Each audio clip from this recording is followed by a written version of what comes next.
Recording is on.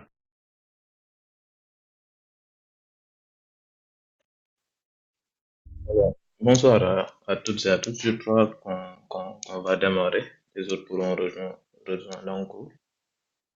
Tout d'abord, merci de nous avoir rejoints pour ce premier meet-up de notre série IA dédiée à Claude AI. Un meet-up qui sera axé sur la découverte de l'outil, ses capacités et une démonstration concrète de son usage qui sera animée par Monsieur Abdoullah Ndao. Moi, je me nomme François Papiouf et je serai chargé de modérer cette session. Alors, ce meetup s'inscrit dans le cadre du programme Galsen AI, ambassadeur de Galsen AI. Pour ceux d'entre vous qui entendent parler de Galsen AI pour la première fois, il s'agit d'une communauté sénégalaise qui œuvre autour de l'intelligence artificielle avec pour objectif de démocratiser l'accès à l'IA, de favoriser le partage de connaissances et de créer un espace d'apprentissage et d'échange accessible aux étudiants professionnels et passionnés de technologie. Je vous mettrai le lien pour ceux qui sont désireux d'accéder à la communauté dans le chat.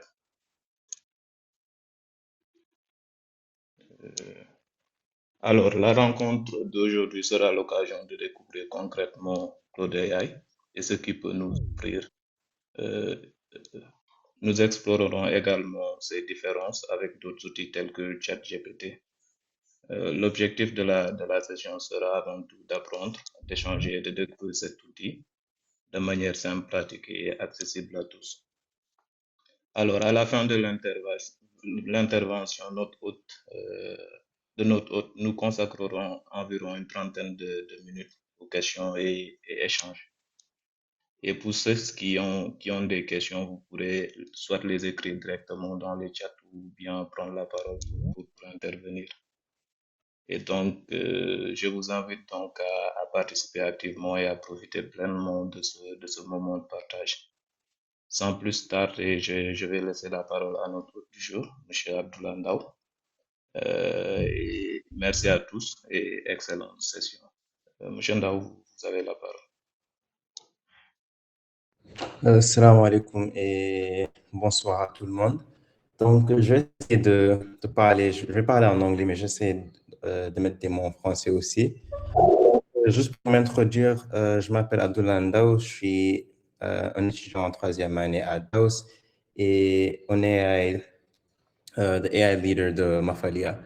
Donc, aujourd'hui, the main reason why we're doing this workshop is like to tear apart la façon dont on construit nos softwares et spécifiquement regardons Claude AI, its discovery, ses capabilities, and how to use it without destroying your code base.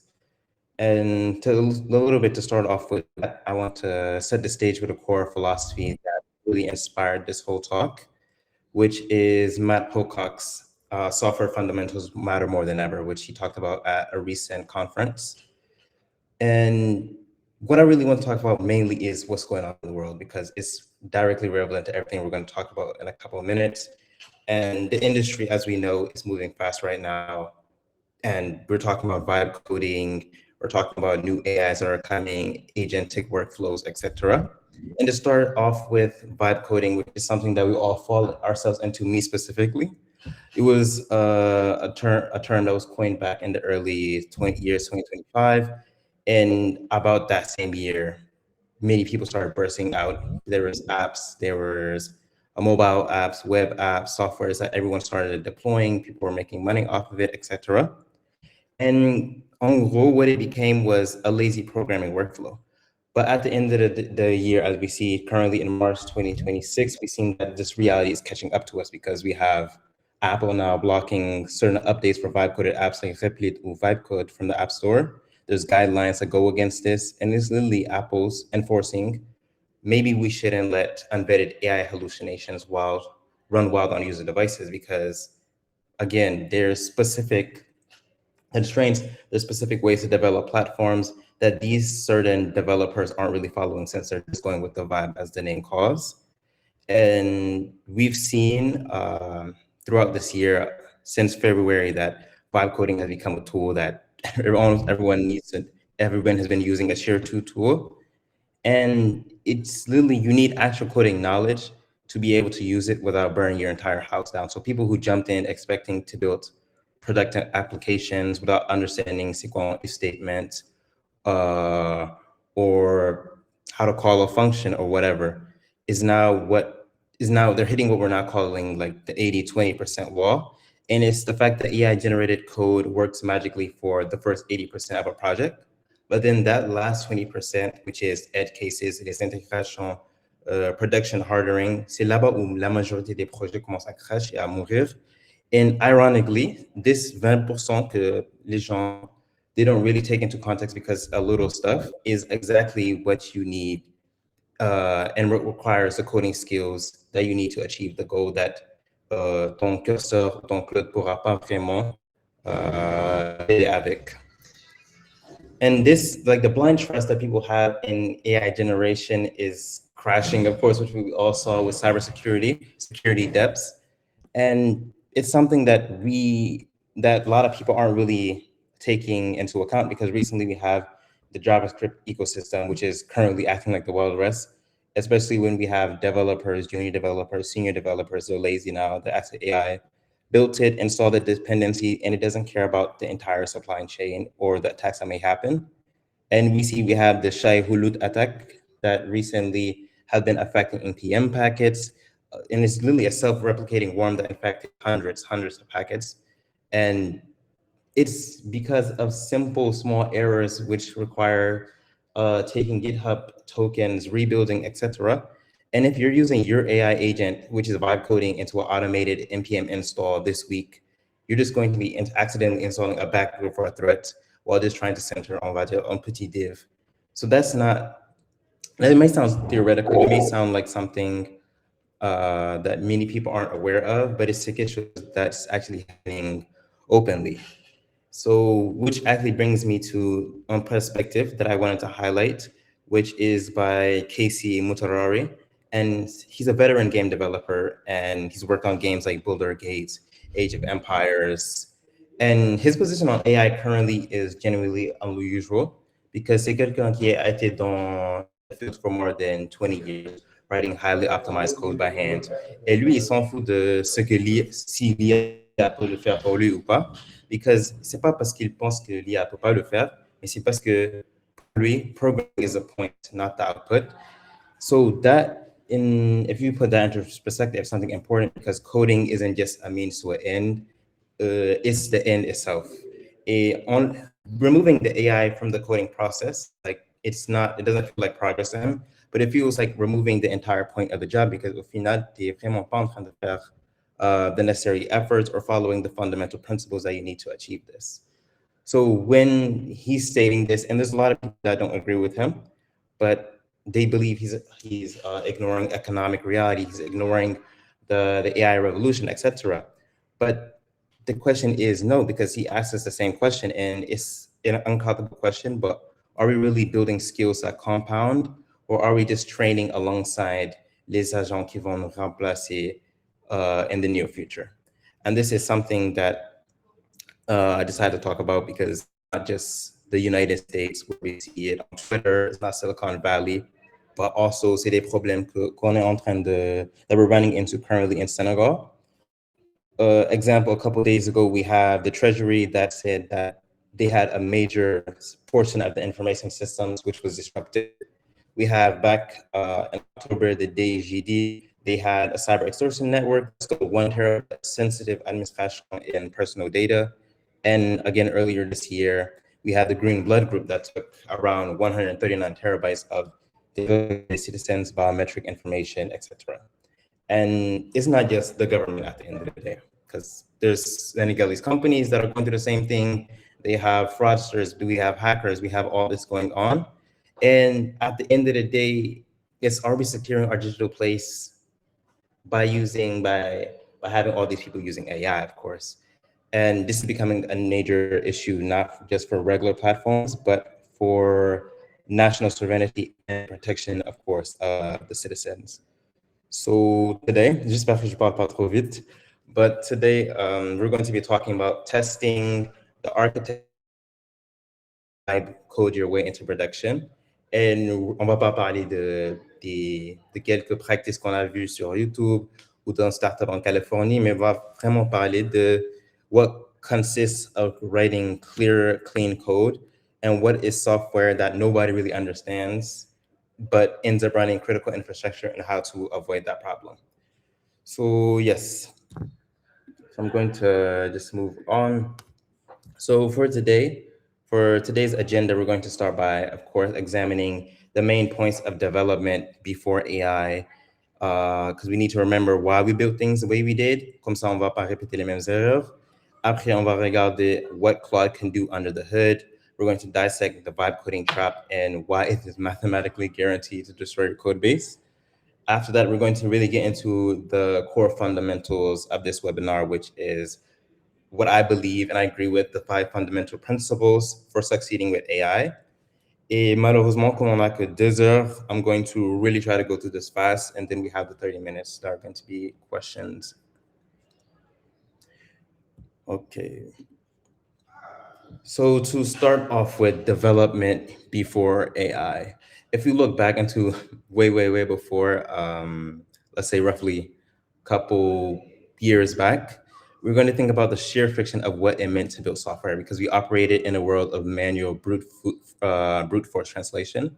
Ton project manager would come to you on Jira, he would write you a brief description, je vais aller lire en anglais, après il faudra que tu comprends comment le traduire en system architecture dans ta tête, and then manually type out the syntax character by character to make sure that the machine understands it. And we used to spend days fighting Webpack configurations. For me personally, I started coding back wait again, back around 2016, really early on, not really early on, but way before we're into that vibe coding era. And we used to spend hours on Stack Overflow trying to figure out like why an npm package from 2019 was throwing a pure dependency in our current year. And debugging wasn't a science, it was quelque chose that was a necessity that you had to know if you want to understand why an error was across 40 different files and understanding how to fix it in time before you reach a product deadline. And because of this manual work, because of this friction, we developed highly specialized defense silos. And like if you needed a front end, needed a new database column, you couldn't just build it, you had to negotiate it. You would have to send it to a specific person. They would add it to their backlog. After 2 semaines after, you will find that they built it up and your entire front end will break in staging. So there were small issues that was back with the manual way of doing it. Of course, it took more time, which AI speeds up. There was more years it took to be able to build out a future. You would need and specialized experts for everything. And that is something that AI came to solve in a way. So if we see a little bit back on this, we had currently, you would right now, anybody that comes could download Cursor, type out any prompt, and they can build a whole app that would, regardless, would have taken somebody in the past 2 years to learn. They would have to learn basics of introduction to programming, then Python, JavaScript, databases, etc. But because of AI, it's something that is really speeding it up.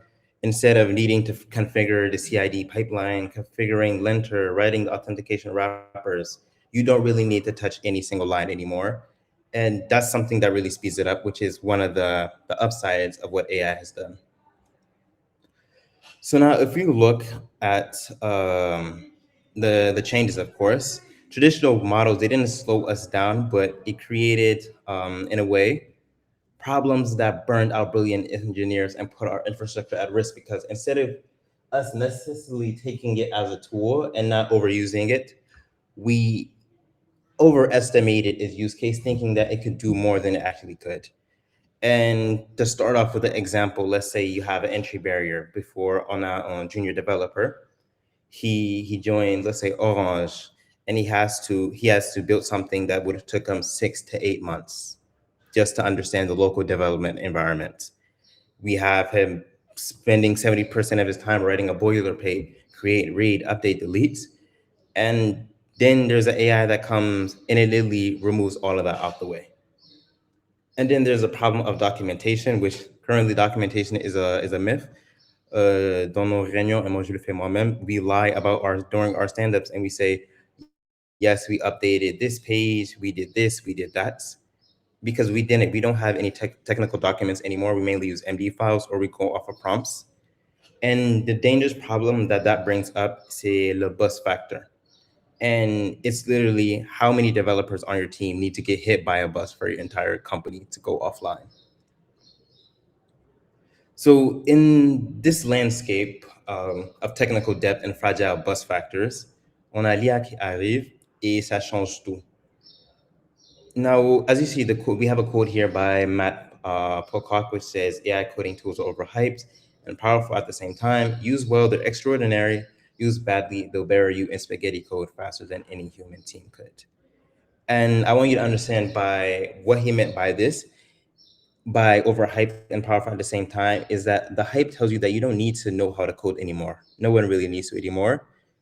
But the reality is that Leah just reduces the floor, but it raises the ceiling at the same time. So there hasn't been any really change, but it's just a perspective you're looking at it from.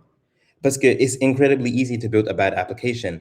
Mais pour quelqu'un, un ingénieur qui a d'expérience, qui est discipliné, it's incredibly fast for him to build a magnificent, globally scalable application. And that's where the difference is going to be between if the person has the coding skills and the fundamentals to be able to do it. And you could take it from an example. Let's say you have a carpenter, you're giving a nail gun to a carpenter has years of experience using a nail gun. Or you're giving a paintbrush to a painter, he has years of experience using the paintbrush. Mais quand tu donnes un paintbrush or a nail painter to a little kid, the tool is extremely powerful. Yes, it can drive nails in a fraction of a second, or if you really know how to paint, let's say you can paint a whole wall in just 30 minutes. And but do you know what a load bearing wall is? Do you know how to shoot the nails in correctly? Do you know what type of layers of paint you have to use? No. And that would give you the difference between the two people. So our goal today, my goal mainly today, is to make sure that you guys at least get a step a little closer to becoming the master carpenter here. So a little introduction to Claude. As we all know, everyone here uses Claude, I guess. And what separates the marketing hype that we see on YouTube, that we see on Instagram, from computer science, and what is Claude actually doing under the hood? So déjà pour commencer, Claude is not an autocomplete tool just like Copilot or GitHub Copilot, which will look at the last 50 lines of your code and guess the next syntax. No, that was basically guessing tricks. Claude instead is actually an AI that'll be able to understand your code, suggest changes, re-add onto it, reiterate it, and rebuild or redesign it. Claude has, for its reasoning, it has a massive context window of hundreds of thousands of tokens, combined with a deep agentic reasoning, which means you're not just giving it a file, tu peux lui donner tout ton repository, le front-end, le back-end, le database, les documents, the API, and it'll be able to fully understand it and work on it and build it up. And it's because inside its graph, it has memory, it can trace data flow. Et tu peux lui demander une question, par exemple, si je change cette boolean payload dans le checkpoint du front-end, what back-end routes and database triggers will fail? And it will trace that exact logic across your stack. So this just shows how far we've came from the first beginning of AI, from the first models of OpenAI to the first models of Claude. And I don't want you to take my word for it. Of course, here you have telemetry data, where is proof taken from research by GitHub and Stack Overflow surveys that developers are currently writing code 55% faster. But writing code faster itself is a dangerous metric because it could mean like, are engineering managers actually merging to more pull requests, or are they really shipping out more slop code? And in this whole thing, what it removes is like the blank page syndrome, which is if you need to write a new text suite, you don't just stare at an empty file for 20 minutes trying to remember c'est quoi le syntaxe pour l'écrire. But the AI will literally generate the entire skeleton instantly, and you'll spend more of your brain power on the actual important edge cases. As you see here, 70% of that time is reduced. And surprisingly, teams using these tools correctly are seeing 50% fewer production bugs because unlike humans, the AI has more time to actually iterate over this, check for bugs, especially with all the hype we heard about Claude Mythos and finding bugs in certain softwares. And it's not because the AI writes perfect code, it's because it's writing comprehensive unit tests so effortlessly that developers don't really have to do it. So we're trading that manual labor of typing for higher leverage work of review. And this brings me to a next step, which is the most important, which is vibe coding. So this massive power that AI has brought us, of course, in modern software engineering is vibe coded or prompt driven engineering. So the idea is really beautiful. You have a tool, t'as pas besoin d'écrire le code. Tu prends une vidéo que tu as trouvée sur Twitter, dans un beau site, and tu écris create the exact website in this video, ajoute un database avec super, ajoute un database avec Supabase, après déploie-le. And the AI is going to spend for like 1 minute et après it génère a working application. Tu vas te sentir like you're a genius. You're going to be like, I'm a 10x developer. But that's not the case because on va attendre jusqu'au deuxième jour. You go back to the AI, you're like, okay, le site marche. Now I want you to add role-based access control so admins can ban users. The AI is like, d'accord. It starts building, but you never define a strict architecture. So the AI is going to see what is the easiest, most direct path to satisfy your prompt. And in that case, ça va commencer à halluciner. The state management is going to mess up your database logic with your UI components. Is going to pass API keys and plain text through 6 layers of component instead of using environmental variables, all because you didn't have enough context or enough experience or enough understanding of software development to know that you were supposed to set up these specific workflows or these specific guides for the AI to use. And by the fourth iteration, like I mentioned, you're going to hit the 80-20 wall. The first day, which is the 80%, felt like magic. The app was wonderful. You showed it to your friends. You become a hero in the family. Maintenant, le deuxième jour, it's a nightmare. C'est un cauchemar. Tu peux même pas dormir. Your code isn't working. It's tangled. Toi déjà qui n'avais aucun understanding of the code, you don't even understand it even more. You have bugs that start appearing et tu sais même pas comment le debug parce que c'est pas toi qui as créé le code. You don't know how the state flows. You don't know what's the login flow. Et pire, tu peux pas demander à l'IA de corriger ça parce que you ran out of tokens. Maintenant, il faut que tu attends 2 heures à 4 heures pour pouvoir le recommencer. And that's one problem that you're going to have because vibe coding is treating a language model like a deterministic compiler. And when you start doing that, that is exactly when your software is going to die. So we have software entropy. As Hunt and Thomas says in his book, The Pragmatic Programmer, entropy is the idea that things tend towards disaster and collapse. And this is exactly how most software systems behave as well. So why does vibe coding inevitably lead to disaster? And it comes down to the basics of software, which is specifically software entropy. And in his book, as I said, in software, if you don't aggressively, continually apply the energy of clean architecture, refactoring, your system naturally decays into a big ball of nothing, a big ball of mud. And if you think about human developers, let's say humans at average can type 60 words per minute. Humans get tired. So humans create entropy slowly. Every time a developer says, I don't have to write an interface, I'll just add this one quick if statement to meet the Friday deadline. They're in a way adding a little drop of entropy. And it takes years for a code base to rot to the point where it doesn't even exist anymore.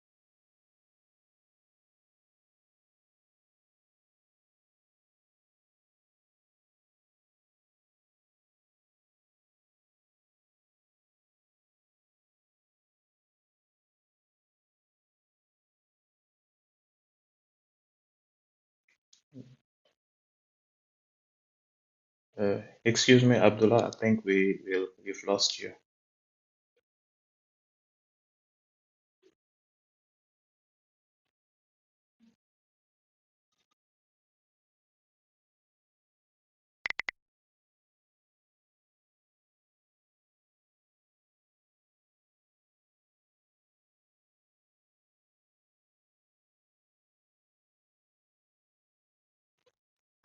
Abdullah, tu me rejoins?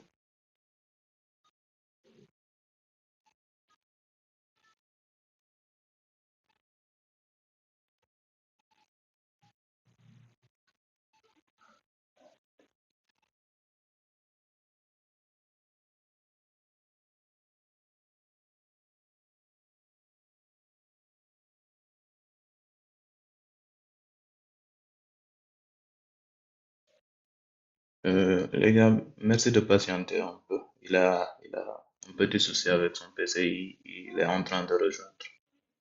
Donc, patientez juste une minute.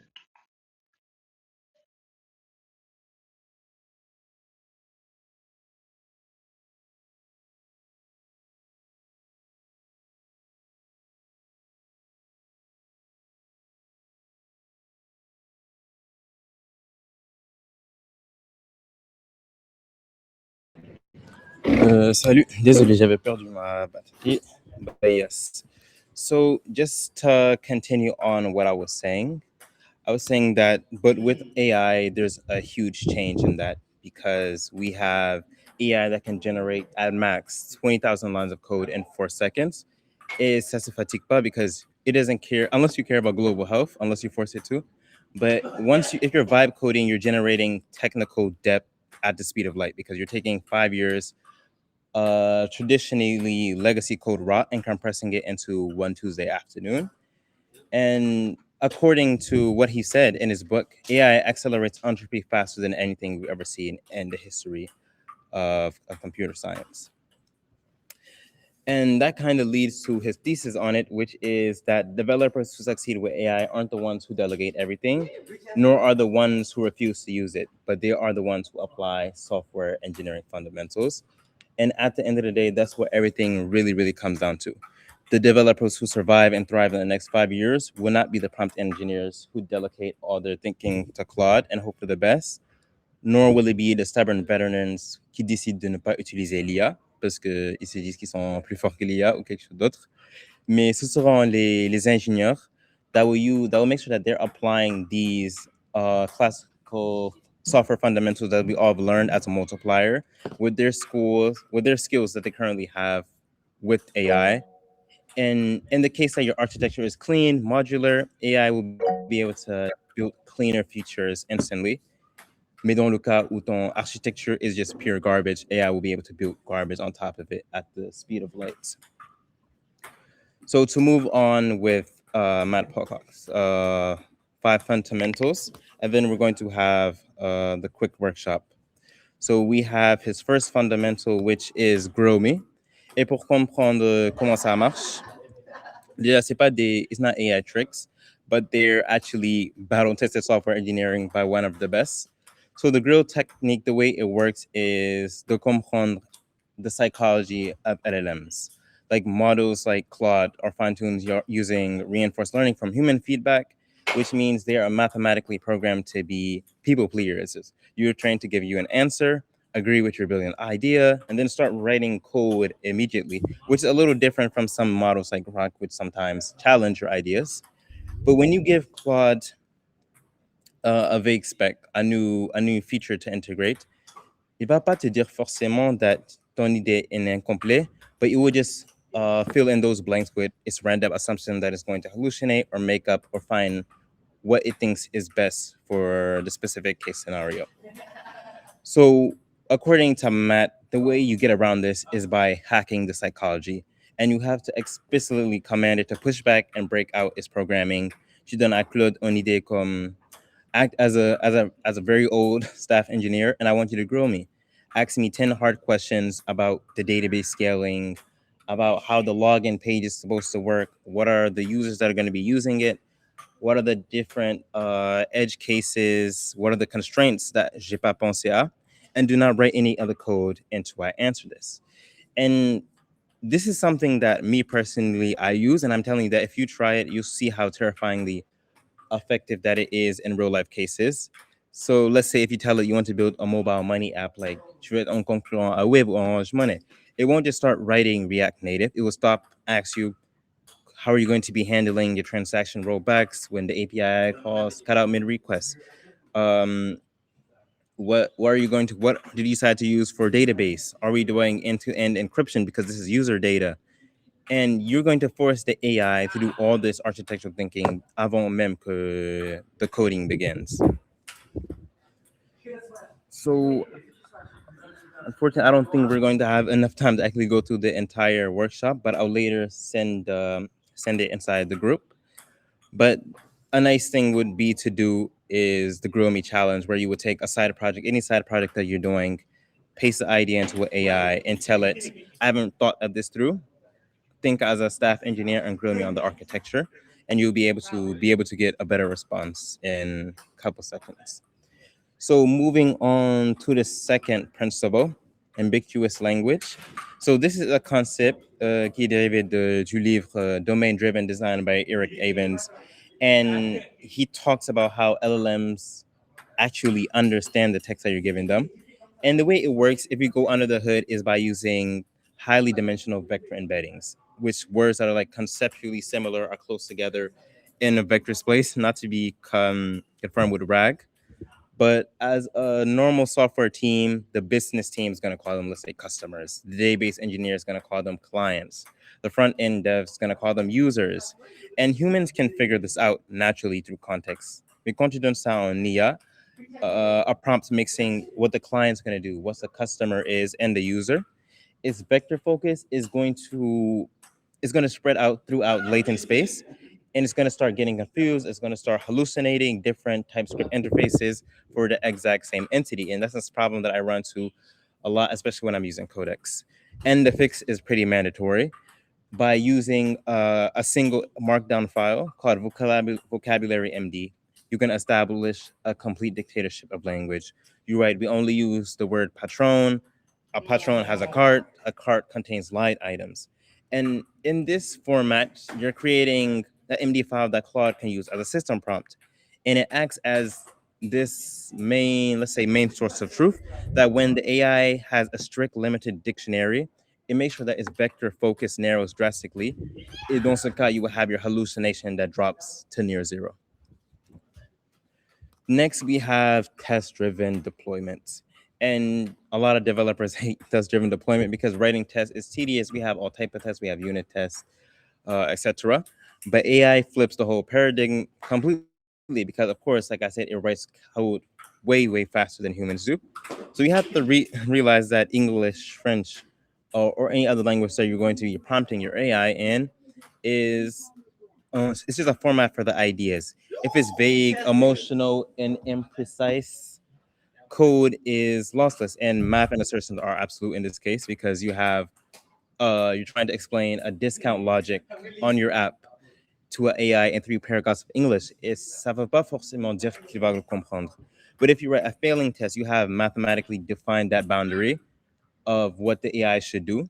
You're creating an absolute type of firewall against that AI hallucination. And let's say you write a test to say, expect the card to have X, Y, Z. If it's that, do this. So you hand only the test to the AI. It's usually write the function to make this pass. And you don't even have to read the AI's code closely. You just run the test suite. Once the test pass, you know that it's green and you can ship it.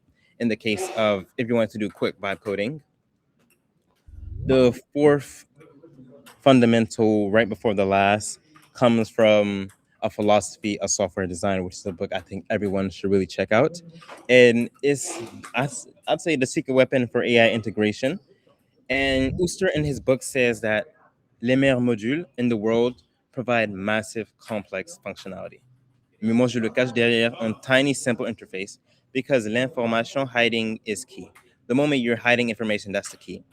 So if we think about like the case of Linux or Unix file system, the C code underlining it is managing the hard drive sectors, the movement, the memory allocation, file permissions, etc. Tout ce code-là is complex. It's not something that we necessarily need to understand, but we just need to be able to use it.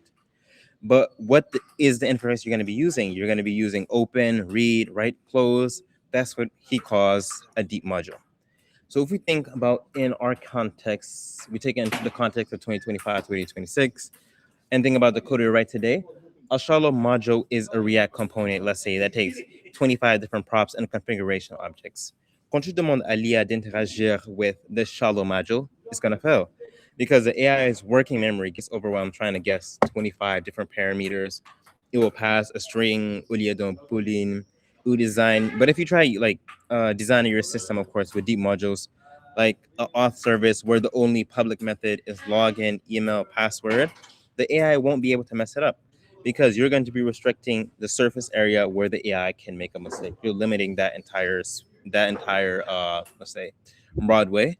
So you must necessarily design these internal APIs so that AI cannot physically make it wrong in a way.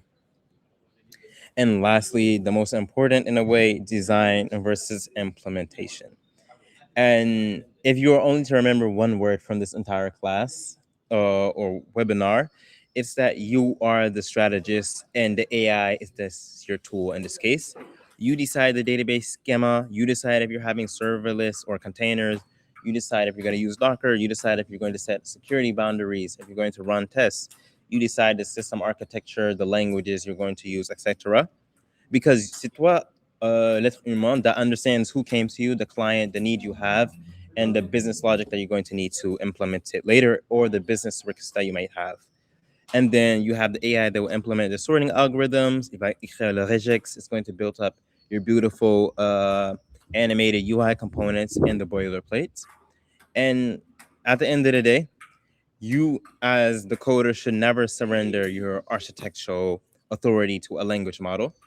Meaning the minute you ask the AI, how should we structure this app without giving it boundaries, you have become a complete passenger in your own code base. And that is something that we all should know that we should be able to avoid in everyday life. So the main idea here is to stay in the driver's seat. So now I'm going to just go over a quick summary. I'm going to actually use Claude and do this demonstration in front of you guys. So I'm going to share later the link so that you guys would be able to test all the examples that we have for every single principle that we have here. But I'm just going to jump into the demo testing. Okay.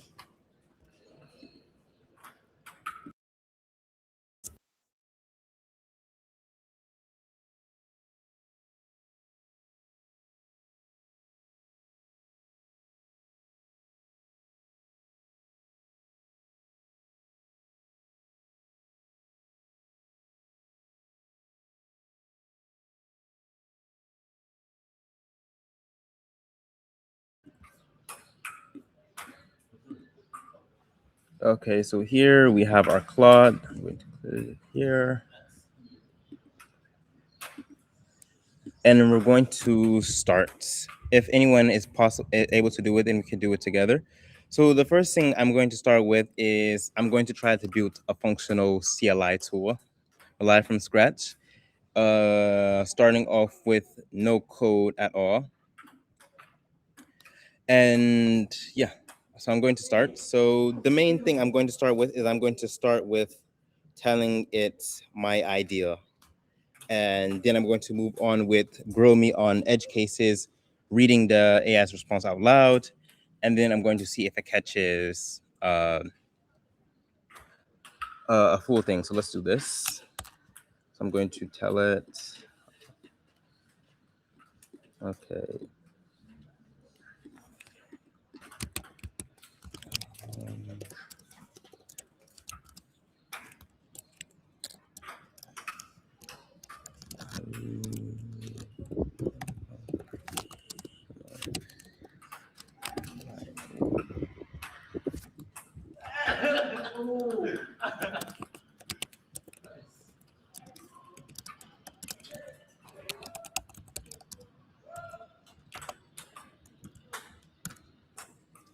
So here I'm going to start off, which is the first principle, which is the grow me.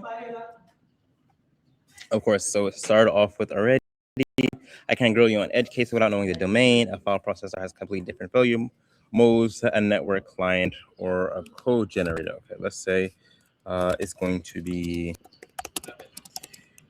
E for code generation.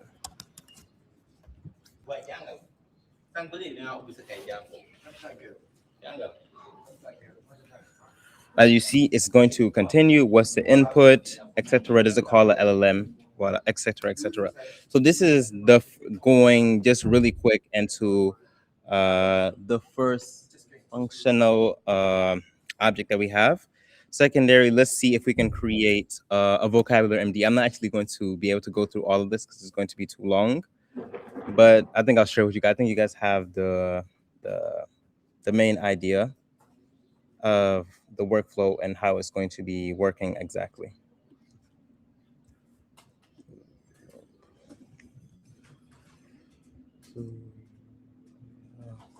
So I think we should be good now to pass on to any questions if anyone has any.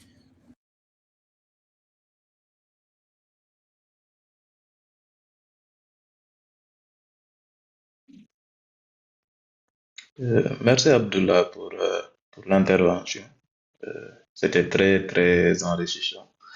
Pour ceux qui aimeraient intervenir, vous pouvez directement activer votre micro et prendre la parole, soit vous pouvez mettre vos questions ou interventions dans le chat. Je me chargerai de les lire pour tout le monde.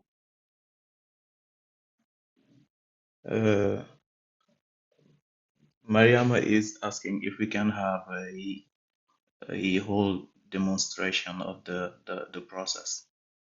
I don't know if we'll have enough time to do it. Yes, that's what I was fearing, to be able to do the process. But I think just after I will take my time to do a video and I'll share it later. Perfect, perfect. Okay, we can do that. S'il y a d'autres questions,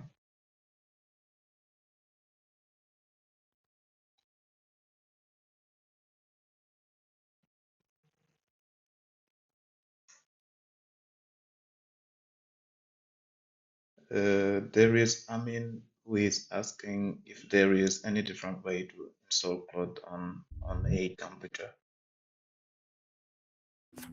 Yes. If you go directly to the Claude website, I believe they have two options. I believe it's NPM, or you could download the entire desktop application.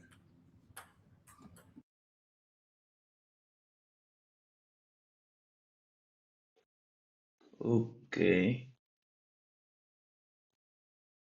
D'autres questions ou interventions?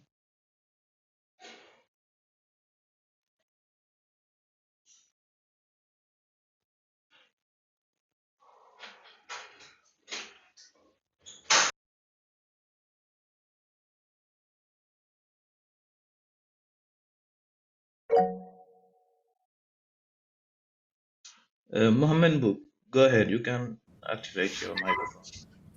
Hello, do you hear me? Yes, yes, we do. Alright, so thank you, Abdullah, for this great presentation. It was really clear and explicit. So, I have a question. My question actually is, I have been using Cursor for my work because I'm actually a developer. So I know that Claude is actually hyped with they are always shipping more and more features right now, and everybody is talking about Claude. So me, maybe if I don't know if I'm lagging down, but I have never tried it yet since I have been using Cursor. So I just wanted to know, Abdullah, what do you think about like how Claude is differs to Cursor or Copilot or the other AI agents? What Claude can do more, or what it can do best than the others? Thank you. Yes, you're welcome. So I wouldn't say that you're lagging because Cursor, they're currently actually using Claude, which started as a default model. Because me personally, before even moving to Claude, I was a heavy a Cursor user. So depending, I'd say the main difference where Claude actually stands out is that you have, with their models, you have longer context. You can handle huger code bases. Claude is actually better at instruction following. So if you write a detailed prompt, Claude will be able to respect all these constraints. When it comes to writing quality, technical documents, reports, anything that sounds a little complex. In terms of benchmarking, Claude actually surpasses it because you're using the actual model itself and not passing it through what can, if I can call it, a VS Code, uh, an, a VS Code wrapper in a way. So I'd say in the case where you're trying to do pure code autocomplete, that cursor and Copilot would be easier to use. It has a better UX. Mais vraiment, si tu veux faire du vrai software engineering where you're thinking really through software architecture, you're thinking debugging, you're thinking about building full features or anything that actually needs really, really hard actual reasoning, then I would suggest Claude as the right move.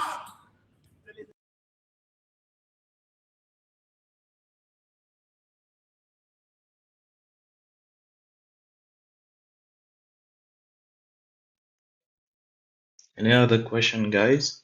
S'il y a d'autres questions ou interventions éventuellement.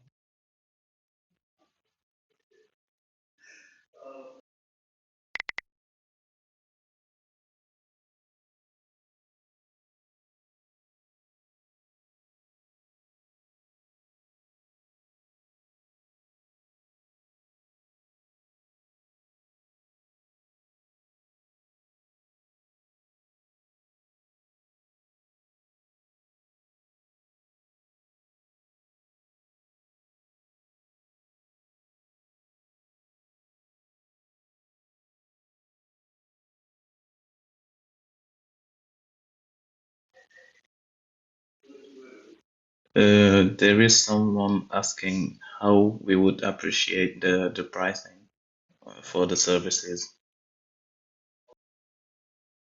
I don't understand the question.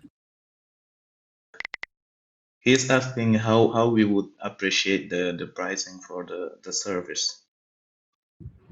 Like how much it would be, right? Yeah, kind of. I think this Oh, is that similar to other like cursor say $20 or around 12 000 et quelques.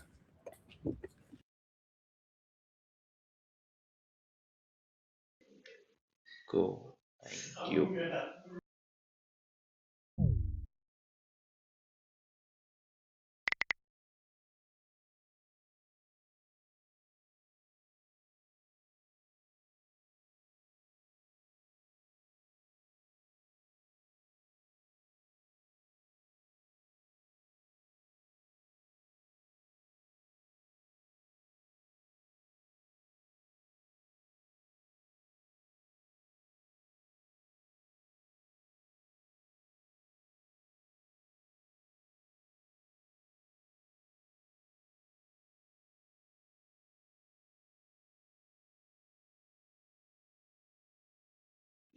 Là, il est en train de demander pour les différents cas d'utilisation.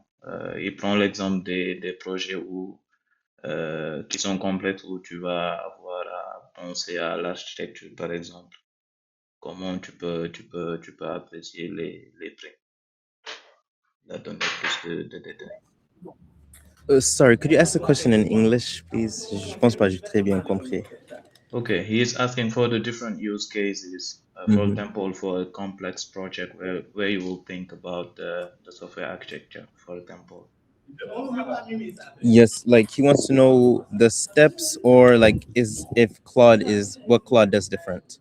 The pricing, mainly the pricing.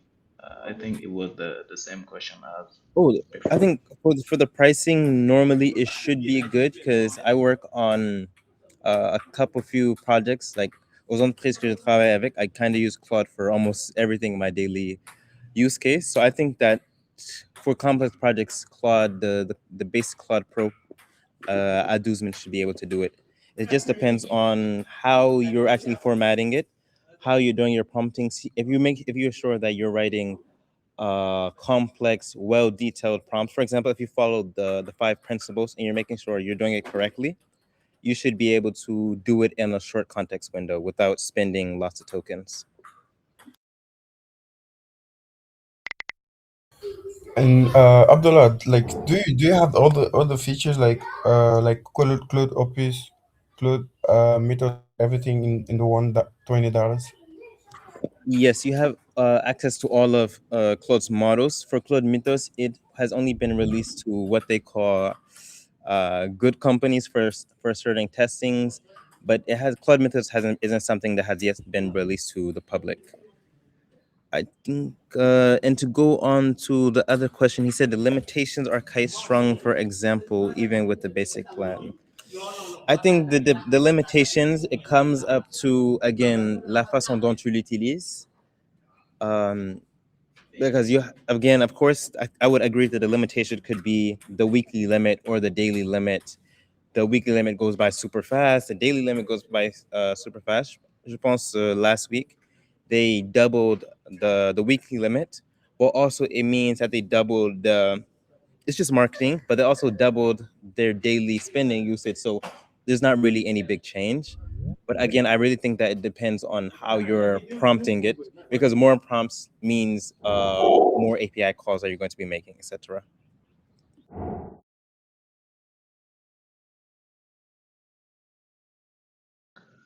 Okay, we have another question. He's asking if it is suitable for complex project, or do you have any specific advice for particular services of Claude, like Claude Code or such?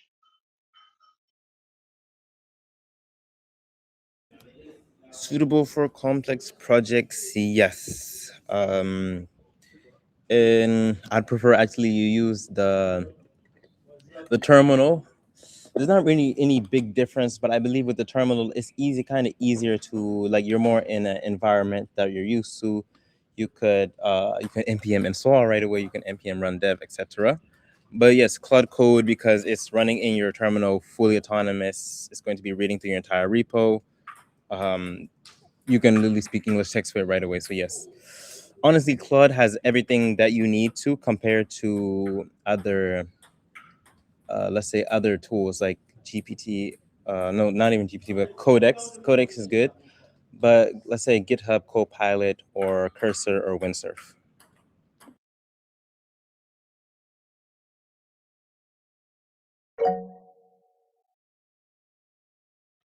Go ahead, Mohammed. You can activate the mic. All right. So, Abdullah, I wanted to know, like, what do you think about Claude Mythos? Like, their their model that they just released for the cybersecurity, I think. What do you think about it?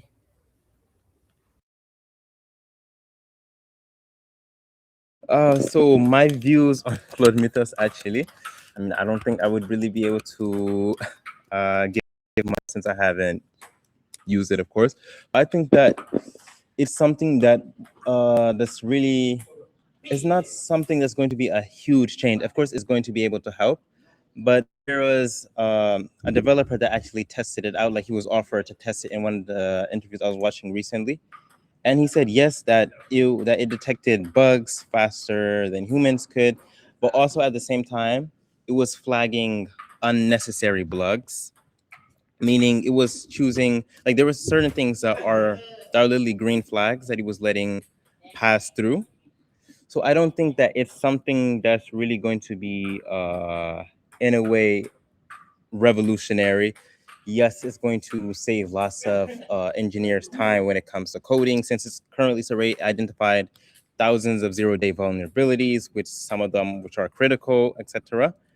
But yeah, I don't believe it's going to be, it's not something that, I believe the marketing that they're doing is a little too much for what they're actually going to be shipping out. I don't know if that helps answer the question.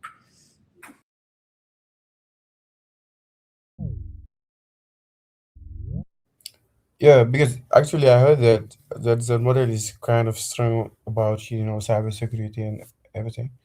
So, and at the same time also they say that it's kind of dangerous if you use it wrong. So that's why I wanted to know if he, how it's dangerous for you.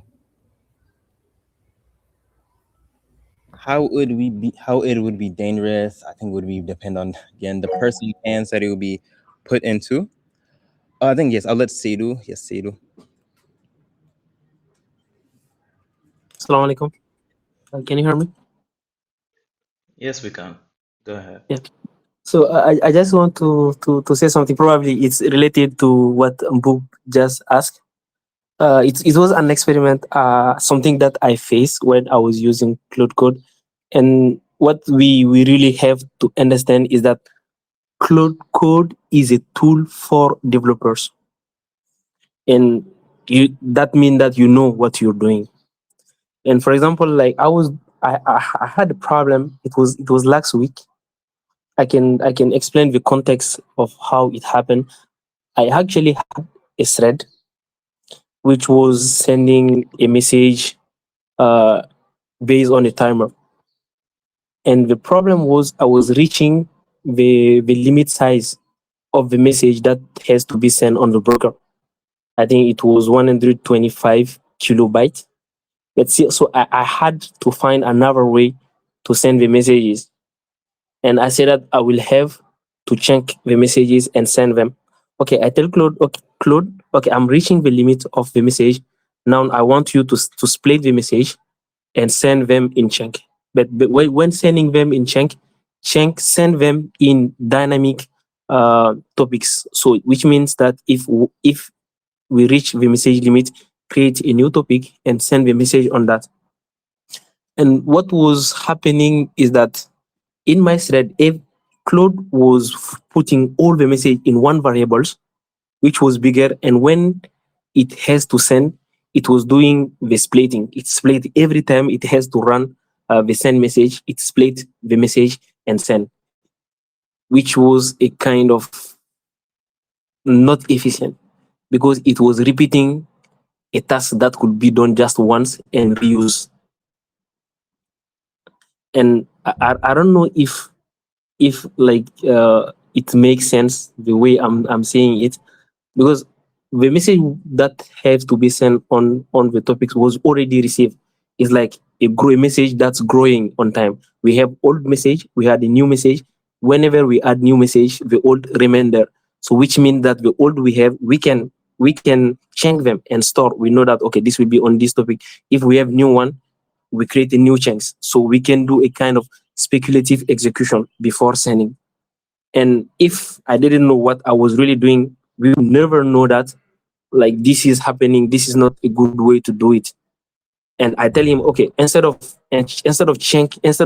checking in when you are sending, when we receive a message, check there, and you will have to do it just once, and every time you don't have to redo it.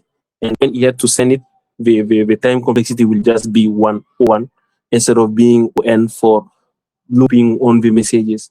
I think that's just an experiment I failed when using it. That may be probably a link to what Mbok asked. Probably sometimes it could be dangerous. It's not dangerous, but doing something wrong, but we don't know it's wrong because it's doing the work, but it's not doing it in the most efficient way.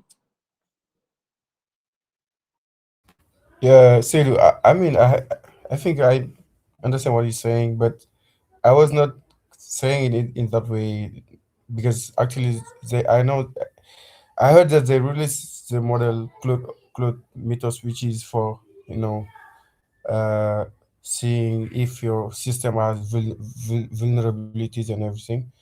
And at the same time, they were saying like hackers use that model to hack some systems and everything. So that's why I was kind of more, speaking in that way, like, in that way of hackers using that model to hack system and everything. So I don't know if you get what I'm saying.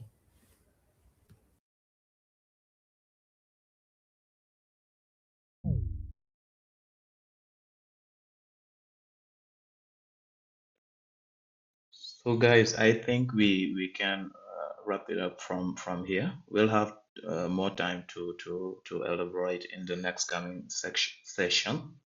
But before we officially close today's session, I would like to sincerely thank everyone for taking the time to join and participate in this meetup. A big thank to you as well, Abdullah, for this insightful presentation. Hope today's session helped you better understand how AI tools can be used in practical and meaningful way, whether for learning, productivity development, or or creativity.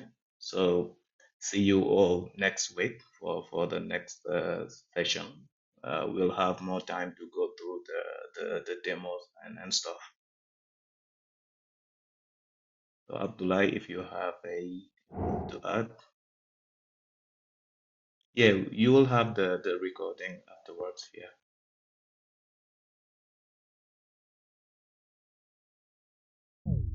Yes. So yeah, I just like to thank again, I just already said, everyone for having participated today. I hope that you all were able to leave with at least a little understanding, and that hopefully in your future programming journeys, peut-être même demain, that you guys will try to at least try to apply these 5 fundamentals. And yeah, I wish you guys the best. And just to keep in mind that we aren't getting replaced by AI for the moment, as long as we are going to be using it as a tool and we are the masters of it. Thank you, everyone.